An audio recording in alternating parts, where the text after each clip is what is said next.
50,000 हामीलाई सहयोग चाहियो, हामीले 50,000 को हामीलाई ब्याजमा पैसा दियो भन्दा त 5 लाख भयो, 5 करोड भयो। अघि साथीहरूले भन्नुभयो यही होइन, यो कसको परिणाम हो? तपाईँ हाम्रो परिणाम हो। यो राज्य सरकार असफलताको परिणाम हो। एमाले असफल भएको, कांग्रेस असफल भएको, माओवादी नामको अथवा समाजवादी नामका अथवा विभिन्न दलहरू असफल भए, मधेस केन्द्रित दलहरू चाहे त्यो जनता समाजवादी पार्टीहरू अथवा अरू विभिन्न दलहरू असफल हुँदाखेरि तपाईँ हामी यहाँ सडकमा आइपुगेका। मूल कुरा चाहिँ यो हो। सरकारमा कुर्सीमा को आयो हामीलाई, हाम्रो त्यो प्रधान कुरा होइन। हाम्रो प्रधान कुरा हामी अहिले भ्रष्टाचार, कुशासन भयो, भ्रष्टाचार भयो, सुशासनको प्रत्याभूत गर्नको निमित्त जेनजीहरूले विद्रोह गरे, आन्दोलन गरे, जनआन्दोलन गरे र करिब 2/3 सरकारहरू, करिब 2/3 सरकारले घुँडा टेको, हेलिकप्टर चढेर भागाभाग भए। यही होइन भएको? जनताहरू जागे। 23 गते जेनजी साथीहरू सडकमा आए, 24 गते त्यसको आम नेपाली जनता सडकमा आएर त्यो जनआन्दोलनले यी शासकहरू जो सेटिङ गरिरहेका थिए, मिटर ब्याजको तल गाउँ देहातमा मिटर ब्याजको एकजना पात्र देखिन्छ, त्यसको सेटिङ सिंहदरबारसम्म जोडिन्छ, बालुवाटारसम्म जोडिन्छ, त्यसको नाभि खुमलटारसम्म जोडिन्छ, गुन्डुसम्म जोडिन्छ, कुमारीसम्म जोडिन्छ, सानेपासम्म जोडिन्छ, बुढा नीलकण्ठसम्म जोडिन्छ। यही होइन? तल हेर्दा एउटा पात्र देखिन्छ मिटर ब्याजको, त्यसको सांसद त्यही मान्छेको छ, मन्त्री त्यही मान्छे छ, अलि पर पालिकाहरू त्यही छ, सिडिओ कार्यालय त्यही छ, अलि पर गयो अदालतमा त्यही छ, सबै सेटिङ गरिरहेछ।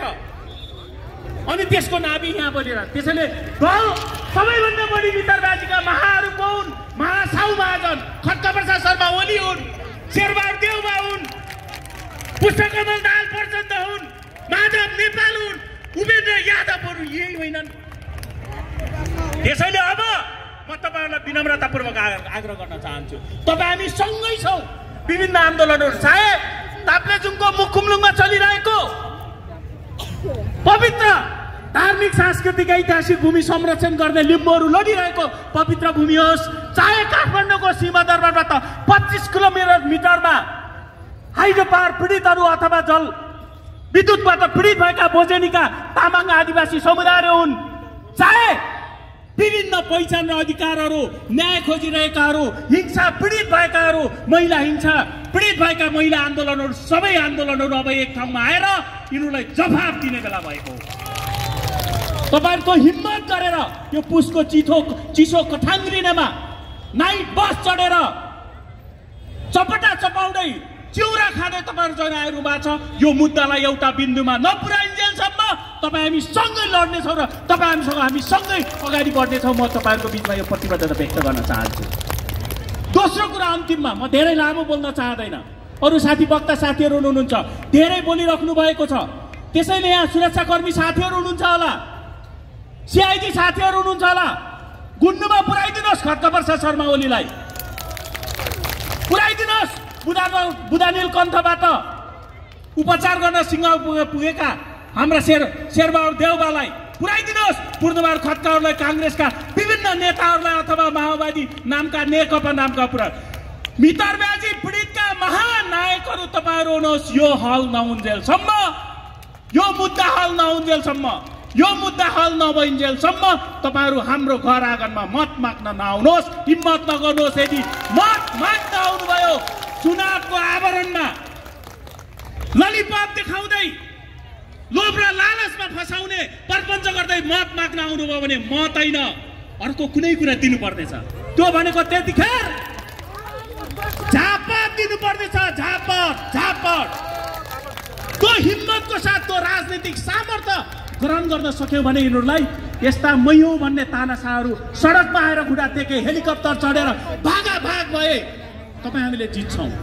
तर तपाईँ हामी कहीँ लाग्यौँ। आज सबैभन्दा राम्रो पक्ष मिटर ब्याजी पीडित र लघु वित्त पीडितको जुन एकता भएको छ, त्यो एकतालाई अब विस्तार गर्नुपर्नेछ। विभिन्न अधिकार प्राप्तिका आन्दोलनहरू, विकासका नाममा भएका ज्यादती पीडित आन्दोलनहरू, चाहे त्यो मुखुम्लुङ ताप्लेजुङको मुखुम्लुङको आन्दोलन होस्, चाहे नोकसी आन्दोलन होस्, लोककेबलकार आन्दोलन होस्, अथवा मिटर ब्याजी पीडित आन्दोलनहरू, अथवा सुकुम्बासी आन्दोलनहरू विभिन्न आन्दोलनहरू एकाकार भएर अगाडि नबढिन्जेलसम्म शासकमा कुर्सीमा मान्छे मात्र फेरिनेछ, तपाईँ हाम्रो भाग्य र भविष्य फेरिने छैन। यो कुरा तपाईँ हामीले बुझ्न जरुरी छ। त्यसैले म अन्त्यमा विनम्रतापूर्वक आग्रह गर्न चाहन्छु, तपाईँलाई गाह्रो भयो होला, पक्कै गाह्रो भयो होला, तपाईँहरूको मनमा धेरै कुराहरू पीडाहरू छन् होला। आफ्नो साथीले आत्महत्या गरेको छ, आफ्नो साथीलाई तपाईँको मिटर ब्याजीका सेटिङहरूले हत्या गरेका छन् निर्ममतापूर्वक। कहिले अदालतमा जाऊ भन्छन्, कहिले सिडिओ कार्यालय जाऊ भन्छन्, कहिले पालिका जाऊ भन्छन्, कहिले राजनीतिक दलको तपाईँ हामीलाई फन घुमाइरहेछन् र ठकाइरहेका छन् र गलाइरहेछन्। अब हामी एउटै कुरा हो, हामीमाथि अन्याय भएको छ। यो राज्य सरकारले आर्थिक नीति योजना कार्यक्रम असफल बनाउँदा असक्षम हुँदाखेरिका परिणाम हो यो लघुवित्त पीडित र मितरबाजी पीडित। यो कुरा हल नभइन्जेलसम्म त्यसैले हामीलाई चाहिएको न्याय हो।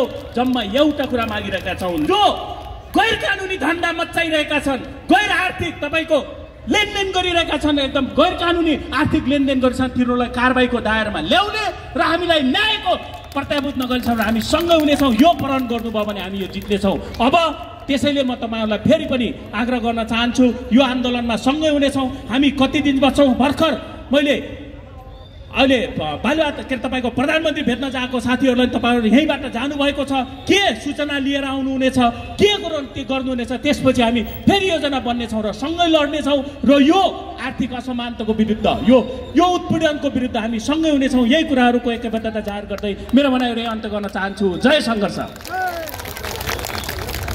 हस्, धन्यवाद गोविन्द दाई। अबको क्रममा म आफ्नो मन्तव्य राखिदिनु हुन र वक्तव्य यो कार्यक्रमलाई मिटर ब्याज, लघुवित्त तथा वित्तीय शोषण र भूमि असमानता विरुद्धको न्याय मार्चलाई आफ्नो ऐक्यबद्धता व्यक्त गरिदिनु हुनको निमित्त म जेनजी आन्दोलनका अगुवा पुरुषोत्तम यादवलाई आग्रह गर्न चाहन्छु।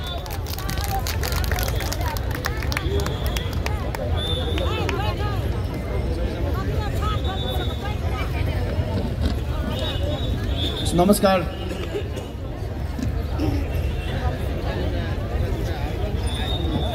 आदरणीय किसान मजदुर दाजुभाइ तथा दिदीबहिनीहरू, सङ्घर्ष साथीहरू र अन्याय विरुद्ध उभिएका सचेत नेपाली जनता, नमस्कार। आज म यहाँ कुनै औपचारिक मन्तव्य दिन होइन, राज्यले नसुनेको आवाज फेरि एकपटक जोडले सुनाउन उभिएको छु। मिटर ब्याज, वित्तीय शोषण, राज्यको उदासीनताले किसान र मजदुरलाई ऋणमै बाँधेर राख्ने काम भयो। पसिना किसानको फाइदा मिटर ब्याजीको यो कस्तो न्याय हो? यो आन्दोलन कागजको आन्दोलन होइन, यो भोग पीडा अपमानबाट जन्मिएको आन्दोलन हो र यो आन्दोलन अब रोक्नेवाला छैन। म यहाँबाट स्पष्ट रूपमा घोषणा गर्न चाहन्छु, जेनजीहरूले पार्टी खोलेका छैनन्, तर याद राख्नुहोस्, जेनजी जुनसुकै पार्टीमा जान्छ मिटर ब्याजी पीडितको मुद्दा बोकेर जान्छ। हामी पीडित जनताको प्रतिनिधित्व हो। आज यो सरकार पनि हामी दबाब दिन्छौँ, किसान मजदुरको पैसा दिनुपर्छ, अब बहाना चल्दैन। र यदि तपाईँहरू सोचिराख्नु भएको छ सरकार बदलियो भने मुद्दा हराउँछ, त्यसो होइन। यो सरकार आउँछ, त्यो सरकार हाम्रै सरकार हुनेछ र त्यो सरकारमा पनि किसान मजदुरको पैसा कसरी, कहिले र पूर्ण रूपमा भुक्तानी हुन्छ भन्नेमा हामी कठोर निगरानीमा दबाब दिन्छौँ। साथीहरू, नेपालमा हुन लागेको चुनाव सामान्य चुनाव होइन, यो देशको निर्णायक मोडको चुनाव हो। यो चुनाव इतिहासमा लेखिने चुनाव हुनेछ। यो चुनावमा अब पुरानै खेल चल्दैन, अब स्पष्ट लडाई हुनेछ। काङ्ग्रेस एमाले भर्सेस जेनजी समर्थित जनताको शक्ति। यो चुनावपछि देशमा शासन, न्याय र आर्थिक स्वतन्त्रताको ढोका खुल्नेछ र हामी विश्वास दिलाउँछौँ यसपछि मिटर ब्याज पीडित किसान मजदुर एक पैसा भुक्तानी हुनेछ। देश समृद्ध र सुखी र समृद्ध बन्ने आशासँगै तपाईँहरूको पीडाको अन्त्य हुनेछ भन्ने दृढ विश्वासका साथ म आफ्नो वक्तव्य यहीँ समाप्त गर्दछु। किसान मजदुर जिन्दाबाद, मिटर ब्याजी जेनजी जिन्दाबाद, सङ्घर्ष जारी छ। धन्यवाद। र यहाँ 90 मान्छे तराई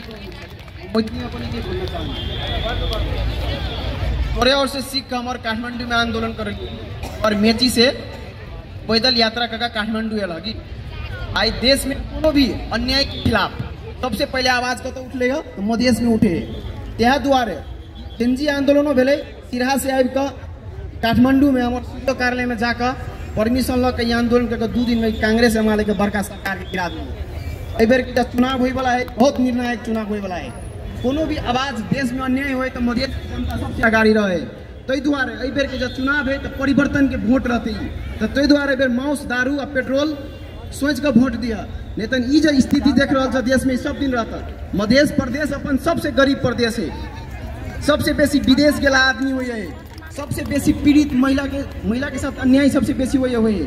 या दुआरे बेर के जो वोट है बहुत सोच कर समझ कर दिया। केकरा दे रहा था वोट, केकरो दिया, लेकिन कांग्रेस एमएलए के वोट नहीं दिया। कांग्रेस एमएलए के वोट देव तो यहाँ तो बेटा बेटी जन्मता और विदेश जाता, बाद बाकी कोई उपाय नहीं आता। पढ़ू ला विदेश जाए और गोटी खाऊ ला विदेश जाए।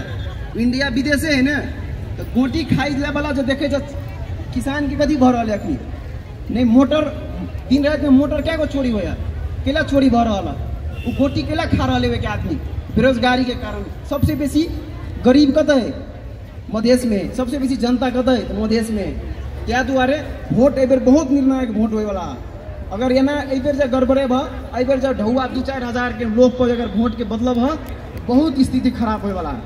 आ जे भी पार्टी में हमारे जेनजी सब जेबे उ पार्टी तोरा और के मुद्दा बोक कर जेते, जे लड़ाई लड़ पड़ते अखनी प्रधानमंत्री कार्यालय में गया। अगर ये नहीं पूरा हेते तो जखनी तखनी कहब तखनी हमर तोरा और जरे जरे रह खड़ा रहब, जहिया तक कहब तहिया तक खड़ा रहब। कई द्वारे एकदम ई पूछा वाला बात है कि बहुत सेंसिटिव बात है, निर्णायक चीज है। शिक्षा स्वास्थ्य कहते अपने मध्य प्रदेश में थोड़ा था था नेता और हमेशा एले 53 गो सीट है अपन मध्य प्रदेश में, 32 गो प्रत्यक्ष में, 21 गो समानुपातिक में। वही सीट के वैल्यू कहियो नहीं बुझल के, मधेश के जनतो नहीं बुझल के, मधेश के नेतो नहीं बुझल के। तई द्वारा बेर वोट बहुत सोच के दिया। शिव दाजू के देखे अति दिन से किसान भगल, किसान आंदोलन बहुत दिन से ये आंदोलन कर काठमांडू में। हमारे तो भक्कर एलिया जेनजी आंदोलन से 10-15 दिन पहले ये आंदोलन करके सरकार गिरा दिली। तो मधेश के जनता छ तू हमार सरकार गिरा देने चाहिए, तू और सरकार गिरा सके छ। तो तई द्वारे ये चीज के ध्यान में रख के जब वोट हेते बहुत निर्णायक वोट हेते,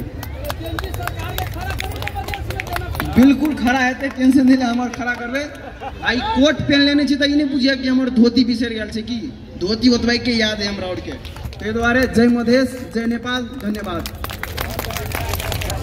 एक पुष्टमा स्वागत भन्न चाहे। मसँग धेरै कुराहरू छैन, पूर्ववक्ता साथीहरूले सबै कुराहरू राखिसक्नु भएको छ।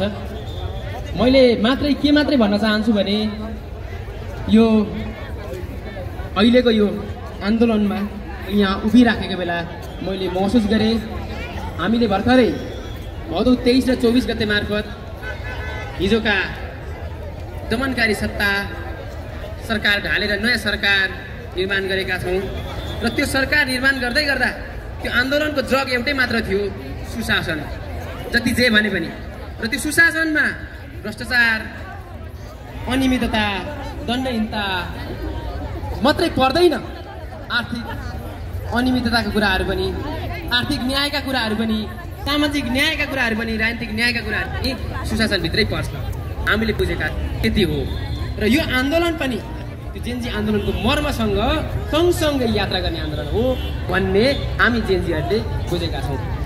आज मैले एउटा प्रमुख कुरा यहाँहरूमा निवेदन गर्नुपर्ने कुरा के हो भने तपाईँ हामीले यो आन्दोलनको, हाम्रो पीडाको, हाम्रो समस्याको प्रमुख शत्रु चिन्नुपर्नेछ। सरकार त एउटा सरकारमा भएका, सत्तामा भएकाहरू त हुन सक्छन् नै, सँगसँगै यति बेला आज मात्रै म यहाँ आउँदै गर्दा म केही समय ढिलो भएँ। बाटोमा एउटा समूह सिंहदरबार पस्न नपाएको भनेर टाइकोट लगाएका केही झिल्के साथीहरू रमिता देखाइरहेका थिए, तमासा देखाइरहेका थिए।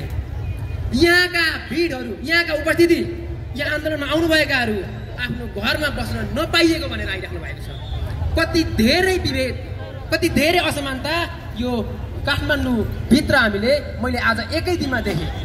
ती साथीहरूले ती सिंहदरबारमा पस्न पाइएन भनेर तमासा गरिराखेका टाइसुट लगाएका झिल्के साथीहरूले बुझ्नुपर्छ वास्तविक समस्या, वास्तविक मुद्दा, वास्तविक राष्ट्र अहिले शान्ति बाटिकामा न्यायको पर्खाइमा छ।